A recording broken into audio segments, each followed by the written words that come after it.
All right, welcome back. Wrapping up hour two of a terrific Tuesday. This you want to move a little into the camera shot there? I'm not really a fan. I'm not really a fan of yours, but I'll do it. Wonderful and talented former Congressman Vito Fossella joins you right here. So today I've been, really trying to put my foot down because people try to lure me into, these over the top conspiracy theories, and they're like, JT, why don't you say it? And I've done some crazy stuff before. That's why I got kicked off YouTube so many times. But it seems, according to Jonathan Adler, you missed that segment, his constitutional attorney. He said, John, they're just forget about all these things. If the vice president and half the cabinet decide that President Trump's out of his mind, they can just sign a piece of paper and that's it. Mm-hmm. He doesn't get thrown out of office, but he's stripped of his executive authority. He can't pardon.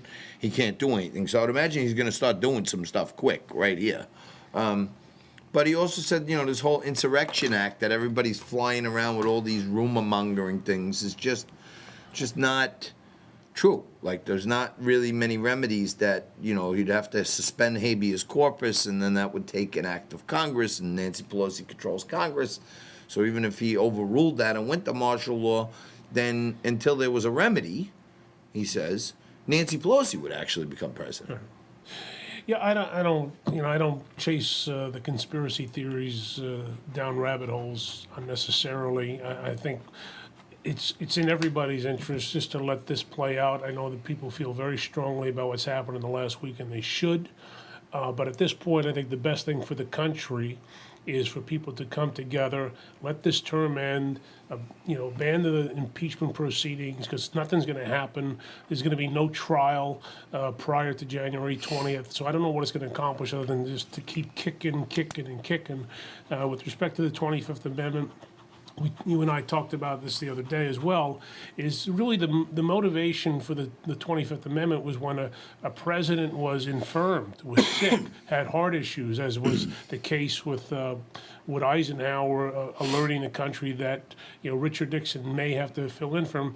But the dramatic replacements were when Harry Truman took over Franklin Roosevelt's in term, and unfortunately when Lyndon Johnson took over John Kennedy's. So it was about when somebody is incapacitated, not we don't like what he's doing. Yeah. And these things that are happening now in the last few days, they become precedents for future action. So, okay, I don't like what the president's doing 6 years from now, let's invoke the 25th Amendment. I don't like what he said to so-and-so, let's impeach him. This is not healthy for the country long term, and I hope the oxygen is taken out of the room just a little bit.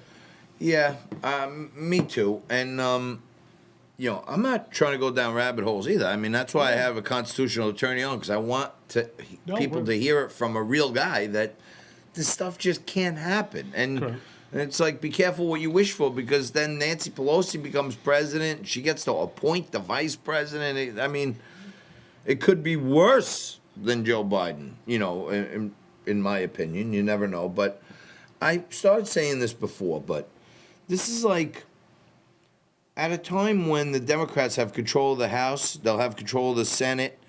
As soon as the senators from the runoff are seated, they have the presidency. They should be going on offense right now with some of the policies that they talked about, like a new stimulus plan, like giving money to small businesses. Like, they should be on the offensive. And I feel like Nancy Pelosi is taking taxpayer money and resources and playing defense right now. She's defending against Donald Trump 4 years from now. Yeah, I time and resources and so many other things are fungible. So the more you're dedicating to impeaching the president with less than a week, or about a week or so to go, the less time you have, I think, dedicating to what the people deserve, right? If you ran on certain things that you're going to do, let's focus on that, because that's what the people deserve. But if you're consuming all your time and energy 24/7 on just keep kicking and impeaching and whatever, clearly you're not able to meet the needs of small business owners, particularly in this area here, who've been shut down, who need help, or been crying, literally crying, not just figuratively, literally crying to the government to help them reopen their businesses and livelihoods. I would hope and think that they would spend more time listening and responding to people like that than to just keep playing doing what they're doing in D.C. Yeah, and I would just caution, to any of you friendly neighborhood sports gamblers out there, like when you win in the game and you're like, yeah, we got this one, and then all of a sudden you see the coach puts the prevent defense out there. There's usually breakdowns in the prevent defense, and the other team starts mounting a comeback. So I would say to Nancy Pelosi, beware, Nancy Pelosi and others, Chuck Schumer, beware the prevent defense and focus on the offense while you got the ball instead of worrying about what might happen 4 years from now. I mean, I don't know why they don't just go out and do something right away. All right, Trump's gone in 8 days. Here's the bill. We got it ready. Joe's going to sign it his first day in office. Well, yes, and then the other thing is they don't have anybody to blame, right? Unfortunately, there's a lot too much blaming somebody else for problems as opposed to assuming responsibility and effectuating a change. So when you have nobody else to blame, it really takes away most of your arguments if you're unable to deliver. The fact that the one party controls all the executive and the legislative branch now, they got to deliver, right? And then the people have another, presumably, who the heck knows what's going on in the world these days, but you have 2 years to say we either agree what they're doing or we don't. So if you play this prevent defense for the next 2 years, don't be surprised if people out there are saying, you know what, you didn't do the right thing by us. You didn't listen to us. You didn't act like you said you were going to act. If anything, you did things worse. We're kicking you out. And that's what elections are really all about. And, Joe Manchin, he's part of this No Labels group. I don't know if you know about No Labels, but some Democrats and Republicans who are trying to have this, like, kind of moderate middle party or caucus or something. And Manchin, I was proud of him because he came out last night and said, they really should stop doing this. And, more plausibly, they should just do some simple math. We can't get to 67, so why are we wasting everyone's time? And that's what I'm saying. It's an unnecessary. There are those who criticize what happened last week on the floor of Congress, challenging. They want to throw the senators out of office. They want to throw House members out of office.